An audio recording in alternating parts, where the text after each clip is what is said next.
Hello everyone, I'm Charvi and welcome to our first podcast of Career Services, your go-to source for expert career advice, job search strategies and professional growth insights.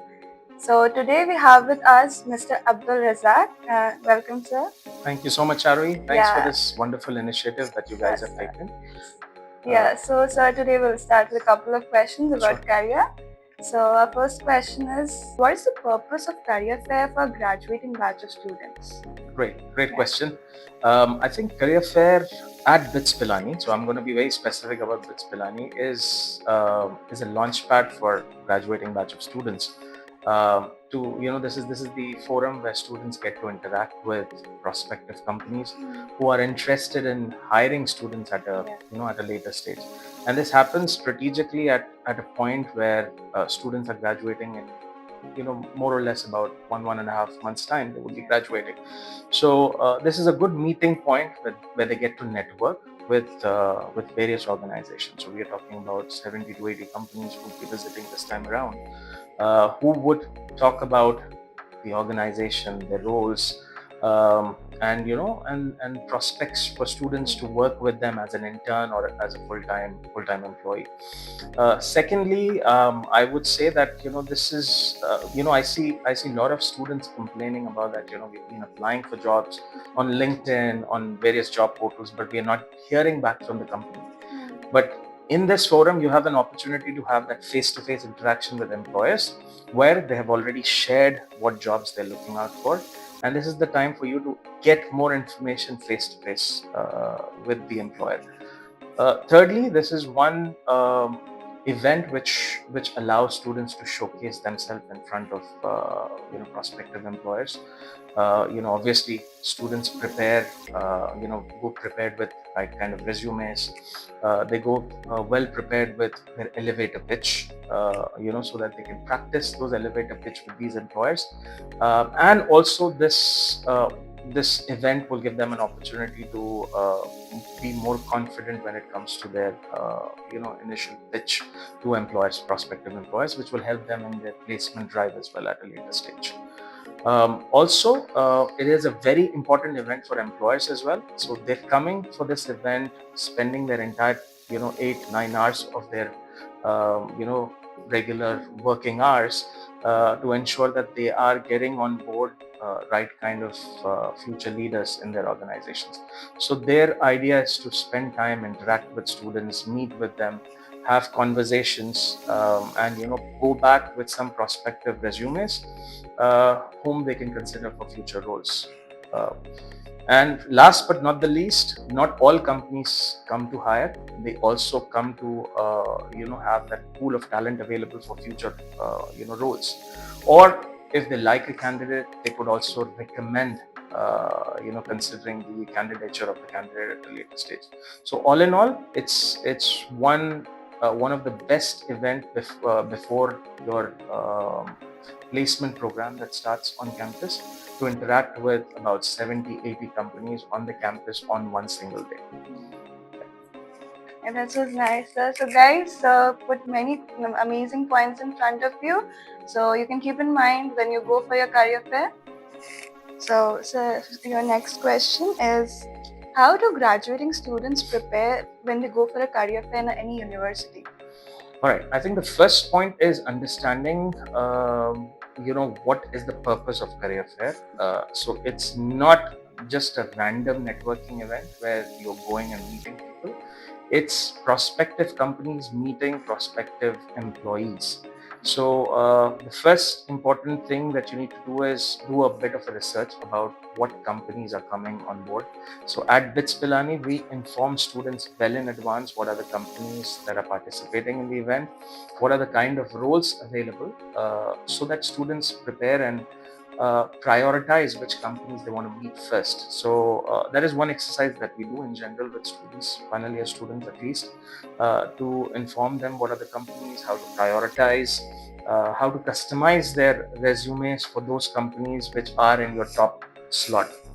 That is one thing. Secondly, I would say once you've researched about the company, the second thing that you need to do is customize the right kind of resume for the companies that you're prioritizing. So if you have like dream companies or dream industries which are participating in the career fair, customize your resume according to those companies, so that when you're presenting your resume across to those companies, they can see that there's a match between what they're looking out for and what skills you showcase on your resume. And needless to mention, I'm sure everybody is aware about this, dressing for the occasion, very important, because it's your first impression. Yeah. So you would be meeting, handshaking, talking to people. So, giving that professional, I would say, outlook about your personality is very important, because companies understand that you're now ready for the industry, not only through the skill set, but also, appearance wise, you're ready to fit in and become brand ambassador for that particular organization. So that is also very important. We do career fair on a digital platform. So our career fair happens on a digital platform, which means there's no use of papers. So you can have digital resumes available on the app, the application that we use, and ensure that you use those digital CVs with the right kind of pictures on it during the event. And also, last but not the least, the elevator pitch, which is the most important part, because you would be meeting at least, so if you're a computer science student, there'll be like about 30-40% of companies which are looking for computer science students. So you would be meeting around 15-20 companies, or a minimum. So you need to have that pitch ready, a customized pitch which talks about who you are, what is your degree, what's your specialization, what's your interest, and why are you interested in working for the company. So these are the 3-4 key things that you say during your elevator pitch. So all in all, these are the 4 points that you need to keep in mind when you're coming for a career fair. That's great, sir. So, sir, what is the one piece of advice that you can give to a student so that they can stand out in the crowd during the career fair? Right. I think I would say proactive approach of students, which involves a lot of components, which means like they've got to prepare well in advance, understand which are the companies coming in, and then customizing your resume accordingly, and obviously with the right kind of elevator pitch. So if you do all these things proactively before the career fair, it will be a pleasant experience for you when you're interacting with the companies. So I personally feel that having a proactive approach for a job search in a current market scenario which is very competitive is very essential, not only during career fair, but even if you're applying for a job on a web portal, having that proactive approach towards the job is very important nowadays. That's true. Also, sir, what are some of the common resume mistakes that the candidates should avoid? Well, there are many. First of all, there are one common mistake among students, especially that I would like to highlight is they try to fit in everything in the resume. Right, starting from their education. I've seen students even putting details like the number of subjects that they've studied within a program, which is unnecessary information. So if you are a computer science student, obviously you must have done programming, you must have done database. So you don't need everything, every bit of detail about your program. Just the key ones is enough. Second thing is like when they're they put a lot of information about the titles that they hold in a university. So the titles could be as big as director of student music club, or director of student welfare club. So these are like director in the industry sense is obviously like a CEO level role. So when you highlight these kind of keywords on your profile, you are literally misleading your resume to a different direction. So it needs to be trimmed down, because these are student level roles. So the titles should be student coordinator. It could be something related starting with student as the title, rather than directly adding director of student club, because that's slightly misleading for a lot of companies, and also misleading for application tracking system, which is a mechanism, which is a program that filters all the CVs based on keywords. So if a company is looking at a graduate trainee role, and if your resume is filled with titles such as director, manager, etc., the ATS would think that your resume is overqualified for the role and discard it from the shortlisted list of CVs. So putting the right kind of titles, and also not overdoing information when it comes to your work experience. So when you're writing a work experience for your internship, you should only highlight 4 to 5 points maximum. These are bullet points, single line points, which talks about what you've learned during your internship, what was your achievements during your internship, and what value did you add to the organization. So based on these 3 areas, design points from 4 to 5 and showcase it in your work experience. And remember that when you're writing your work experience, it should start with action verbs, which means verbs ending with ed. So chaired, managed. So that is very important when you're writing resumes. So there's a habit that students or even professional people, what they do is they copy the job description that they've got in their offer letter in their resume. That's not right. So your resume should talk about what you've done. So it would be good that when you start sentences with action verbs, it gives the other person who's reading your resume confidence that you have done those tasks, right? So that is another thing. And pictures which are not formal in nature. So there's a big debate about whether we should have a picture, not have picture.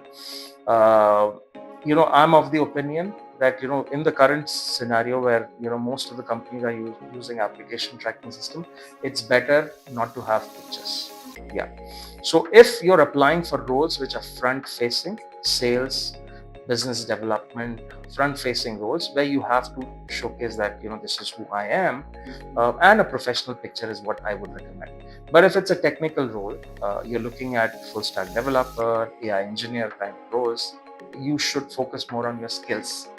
So highlighting your skills that is required for the job is very important. And last but not the least, customizing resumes, which I've already mentioned. Customizing your resume for the role is very much important. So generally what I see is people have generic resume. So there's a concept of spraying and praying, which happens in job market, where they spray all their CVs to all the kind of jobs, one particular CV, and expect miracles to happen, which is very difficult nowadays. Like I've mentioned, application tracking system is an algorithm which looks at specific keywords and shortlist your resumes. So if you don't have those relevant keywords, that means your CV is not getting shortlisted, and hence no interviews. Right. So these are some of the common mistakes that people should avoid. So I hope students will find all these points very insightful and beneficial. So, sir, what should the students do after attending the career fair to maximize their opportunities? Very good question.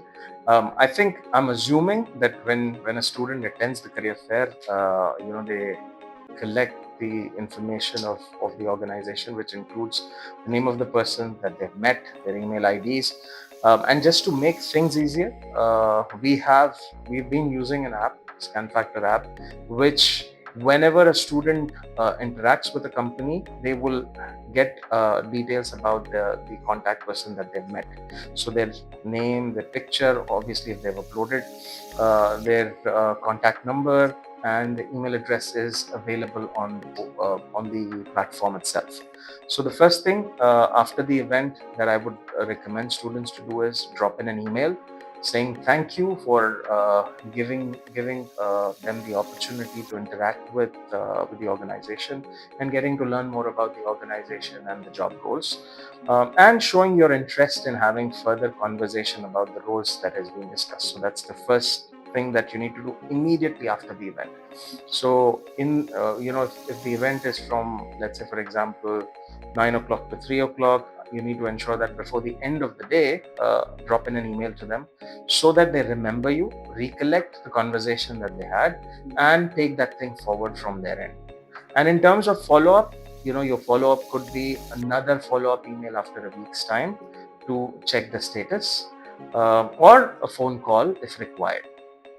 I would still recommend students to avoid WhatsApp messages because that's not considered as a formal way of communicating. So these are some of the things that students need to keep in mind. Follow-up is very important, but a professional follow-up via email is something that you need to do. Another thing is when you're meeting people, as students are aware well in advance about what companies are coming, who would be attending the event. So, browsing through their profile and connecting them on LinkedIn is also one thing that I would recommend. I think these are a few things which would help you, basically stay in touch with the company. Make sure that companies also remember you and the conversation that they had, and lead that conversation into the right direction, which could lead into a follow-up interview, or a meeting or a discussion. Thank you, sir. It was a very insightful discussion and looking forward for such more engaging conversations. Sure. So thanks for tuning in to our career desk. I hope this episode will provide you with insightful information.